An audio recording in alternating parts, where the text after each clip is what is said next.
Hi guys, welcome back to my channel. It's your girl KK.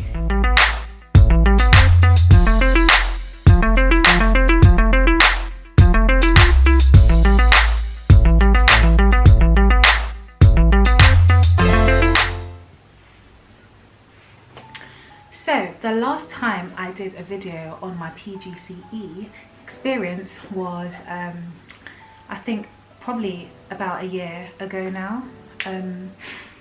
What I had intended to do was a week by week vlog updating you how my week was going, my experiences, my ups, my downs, and clearly that did not go to plan. So just to give you an update, I did in fact finish.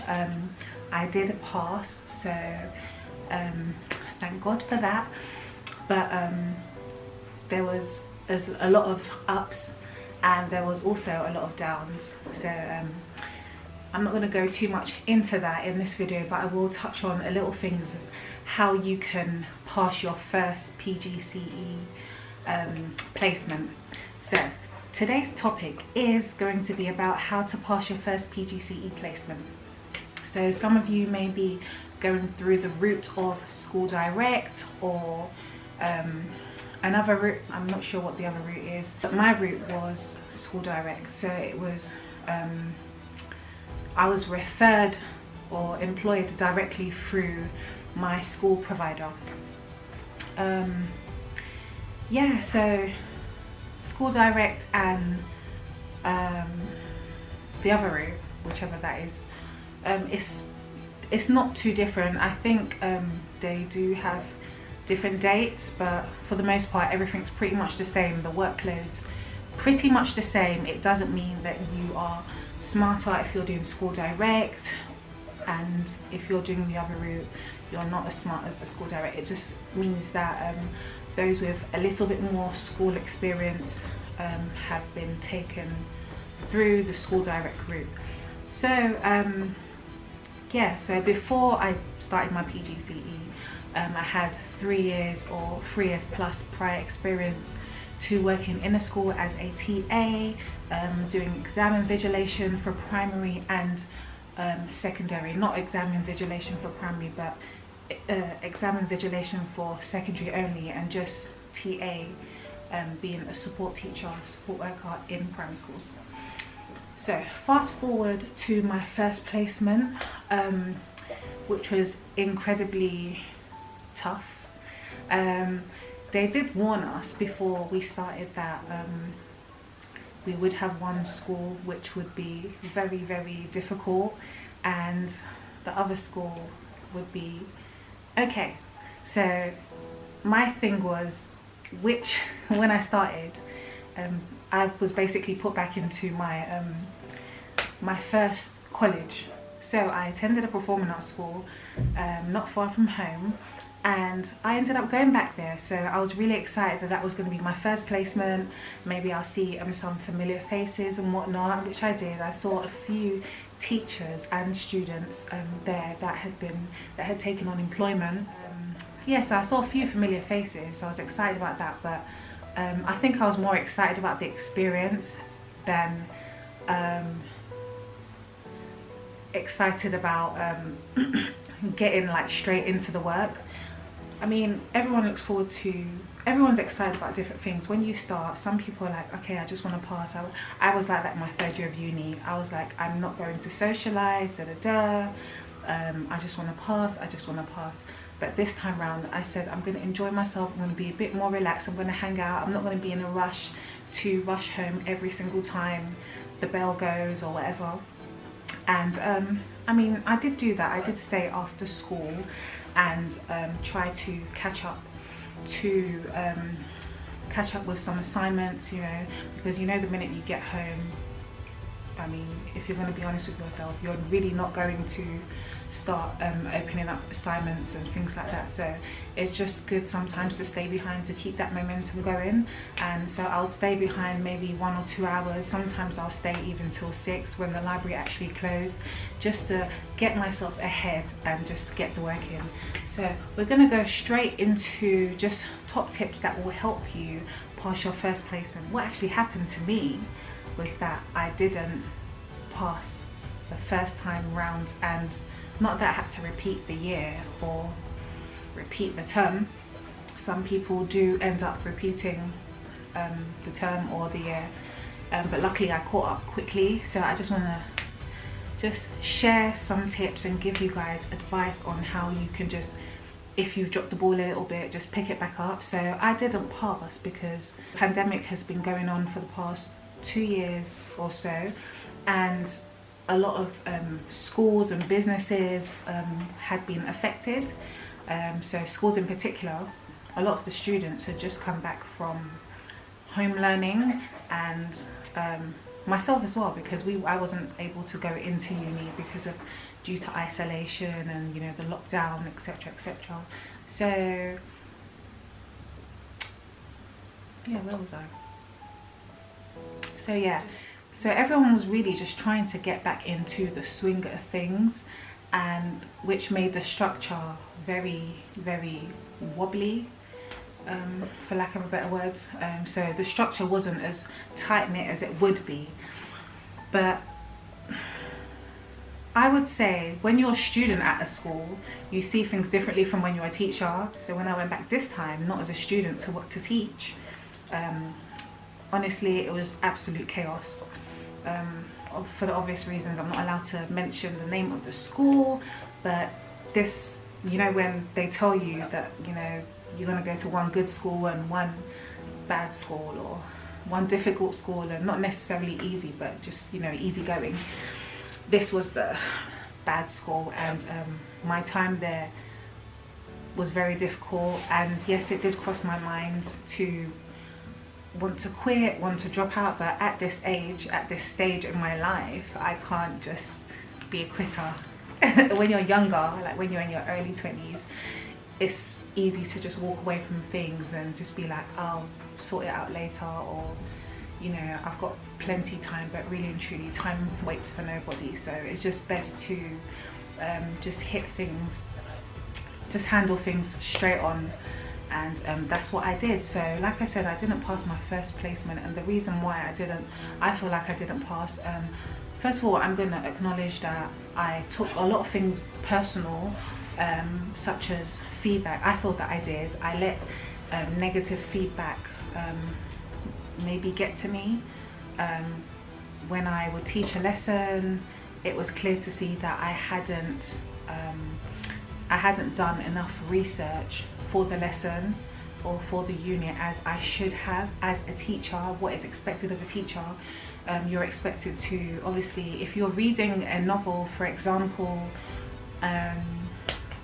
Animal Farm by George Orwell, a lot of schools are doing this now. I would definitely recommend you do readings prior to teaching lessons, whether it's on the weekend, after school, and not just do readings but study about the book.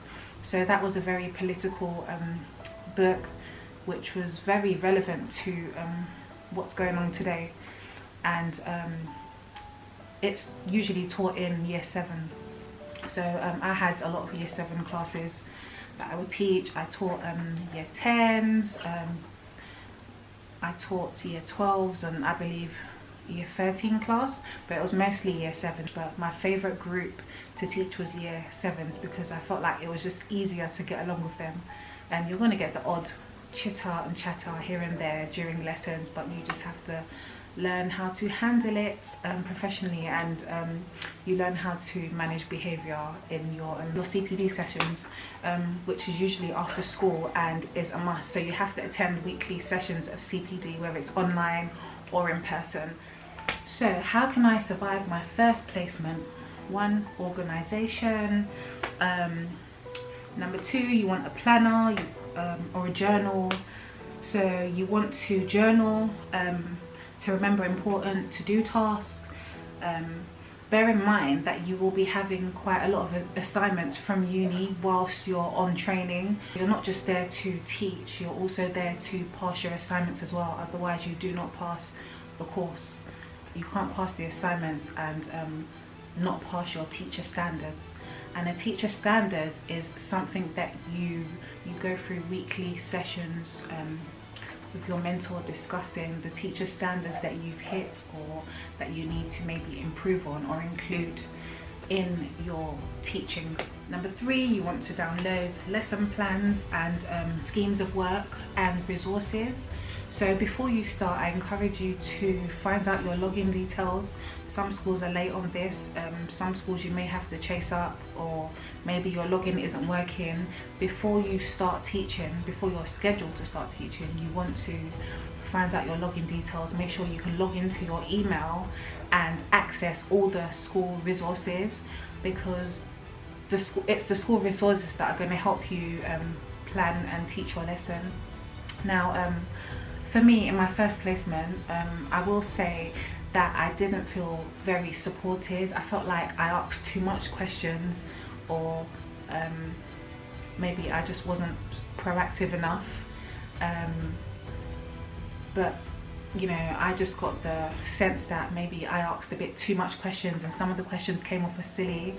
Don't feel, and this goes back to taking things personal again. So don't feel that you're asking too much. No question is irrelevant. Remember, you've paid to be there.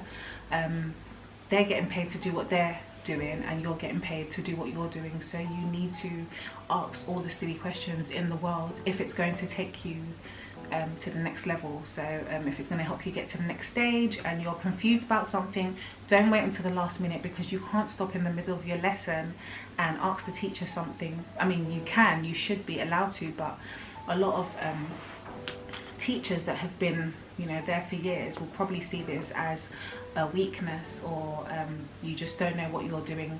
So I mean, if you was to stop and ask a question, it would probably be subject related and not how do I, you know, log into this or log into that. So just make sure you've done all these things prior, because that did happen to me a lot of the times. Because of the pandemic, we had to move around, because, you know, we'll find out midway in the lesson someone caught COVID in a previous class the day before, so everyone had to evacuate the room and go to another room, and then I had to use another laptop or computer to, you know, upload my PowerPoint, and it wasn't a Mac or whatever. It was just so many different things. So I mean, you know, there are going to be a few common hiccups, but you know, things like that you can control. Just make sure that you're ahead of it. Just to touch on resources, so yeah, make sure you've downloaded all the resources, all the scheme of works for that term, not just for the lesson, for the whole term. I only learned this in my second placement, that doing it for the whole term is better than just doing it on a weekly basis, because then you're just well ahead.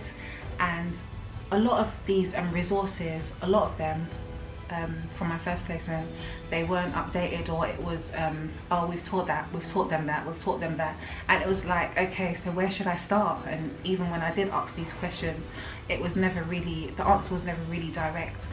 And most of the time you're not going to have your hand held and get direct answers.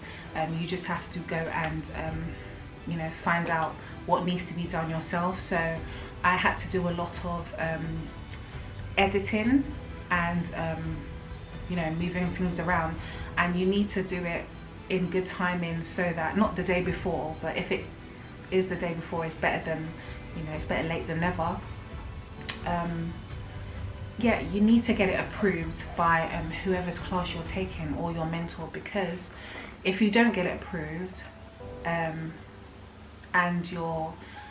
the teacher of that class is there and you're teaching, you will see that they're not happy. This happened to me a lot. There was times where it was like, why did you, when I was taking double lessons, I would be kind of topped off in the middle, like, of a break in a double lesson. So they would have a break and I would be told off, you know, why did I add this, or what do I want them to learn? That was like the #1 question I had been asked, and I wouldn't see that as a telling off, but it was like, what do you mean, what do I want them to learn? I want them to learn what's on the board, and I want them to understand the task, and I want them to understand the extract or whatever they're reading, and you know, things like that. You need to be able to answer these type of questions, and also over plan as well, because you are going to find that some pupils in your class finish work earlier than others. Just, you know, there's just bright students that are they're just ready to go.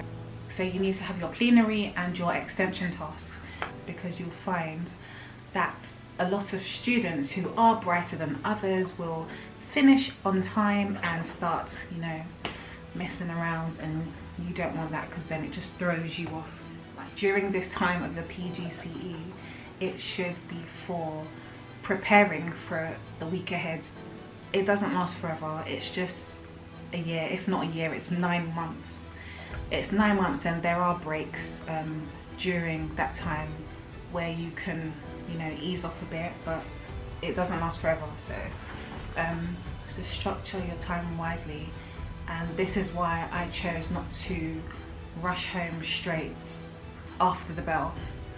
Okay, so with regards to planning lessons ahead and planning lessons, maybe you might be planning lessons from scratch. I was made to do this quite a lot in my first placement, because a lot of the resources have been used or just not updated, and it was really tough, because it was I just felt like I was always playing catch up, and which is it's not nice, because it just becomes stressful, it becomes overwhelming when the teachers sitting in your lessons and they're taking notes while you're teaching, or you're dealing with behaviour management while the lesson's going on. It can get a little bit nerve-wracking, and there was a particular class, a year 10 class, who were not doing their GCSEs. They were doing another school curriculum, but they were studying A Christmas Carol, and it was not easy to it just wasn't easy to deal with them and the different types of behavioural needs that I was expected to deal with. In addition to that, just dealing with maybe negative feedback and with no positive reinforcement, because you're going to have to deal with them for the whole term, and you just don't want that to get in the way of your practice and what you can actually get out of that time being there. So although I did have difficult moments with my mentor during my first placement, I still, you know, I want to say kept my distance. I still kept it professional and just made sure that the energy I was giving off was that I was open and ready to get it right and learn, whether I felt that they were for me or not. So if you are planning a lesson plan from start, or you've downloaded a lesson plan and the resources are not enough to cover the hour, you can maybe start off with a quiz or a to-do task, but just make sure it's always something to do with the lesson outcomes, something to do that relates to what you want them to get out of the lesson that day. And this can maybe last for 10 to 15 minutes. 5 of those minutes would probably be you explaining the task clearly or answering any questions from pupils. Then maybe you can even do feedback from the to-do task. If they are doing a task which they are continuing from a previous lesson, because sometimes you're going to find, if they are doing a task that they are continuing from previous lessons,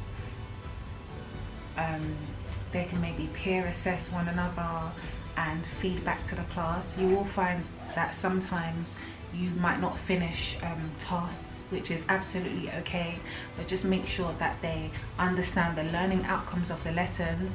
They are writing down some work, producing, you know, good work, and if you were to open their book, you would see that they've learned something in today's lesson. So it could be like a short story, and maybe they haven't finished but they've done their intro. It's still good enough. Also, when students are peer assessing each other's work, which I feel like is really good, I feel like it's really important for them to be able to feed back to the class if there is time, or write down in their books how they could have maybe improved for next time. So when you are teaching novels, obviously you want to have the extract in front of you, whether it's reading through the whole book or just taking out chunks from a chapter. Make sure you've printed off any resources prior to, you know, the day of your lesson, and that each student has the right extract in front of them. You know, there are some students that are going to need paper printed off in blue, some are going to need paper printed off in yellow, and others can read clearly in white paper. A good way to close a lesson could be predictions. For instance, Macbeth predicting what the three witches are going to predict next in their prophecies, or whether Lady Macbeth is gonna kill herself, or, you know, kill Macbeth, or, you know, things of that nature. So for homework, it could be predictions of a story that they're reading, whether it's the George Orwell Animal Farm story, or Macbeth written by Shakespeare. You know, whether Macbeth is going to be king or whatnot, things like that. They can predict stuff and share it with the class when they come back. You do want to make sure that you're just not throwing tasks out there. So the whole point of teaching English is not just to teach kids how to read novels and how to write neatly and whatnot. It's just really how to understand the use and structure of language, and how to give an effect to readers using certain literary techniques such as connotations, alliterations, adjectives and whatnot. So you just need to make sure you're touching on those keywords when you're giving them tasks, like pick out the connotations in this extract, or explain so and so. A lot of my resources which I incorporated with my lesson plans were from 𝓤𝓬𝓵𝓬𝓵, 𝓤𝓬𝓵𝓬𝓵.com. In my second placement, I ended up just getting a subscription with them because I just felt that they had really good resources that I could incorporate with the resources that were already there. But for the most part, in my first placement, by Christmas time, I was told that I didn't pass because my mentor felt that I had not been reaching certain teacher standards, but I just felt that it was because I became a little bit reluctant to approach that person because of the responses that I continuously got. And I will say it wasn't very organized, but whether you're in an environment that's organized or not, you can't let that affect you. You just have to know what you're there for, just do what you need to do and just keep it moving. So yeah, if you would like to know what happened in my second placement, I would be more than happy to share. I really enjoyed my second placement. I spent longer in my second than my first, which was amazing because I really enjoyed my second more than I did my first. Yeah, just keep pushing. A lot of you have probably started your first placement already, and you're wondering how are you going to pass, or you're struggling already. Just hopefully you can take some good parts out of this video, and hopefully this video encourages you on how to you know, motivate yourself and push yourself just that little step further to get to the next level. It doesn't matter if you don't pass, it's not the end. There is a second placement where you can redeem yourself, and then there's a summer where you can add on days if you wanted to, or if you were required to in order to pass. Thankfully I didn't have to do that because I did good enough in my second placement to, they didn't feel that I needed to add on days. But it definitely was, you know, something that they kept in mind. Like they are going to be aware whether you've passed the first placement or not, and anything the teacher writes down, they're going to have that too as well. Obviously everything's going to be in your folder. But yeah, and that's it for now, and I'll be happy to answer any questions. Like, subscribe to this video, put your notifications on, and I'll see you in the next video. Bye.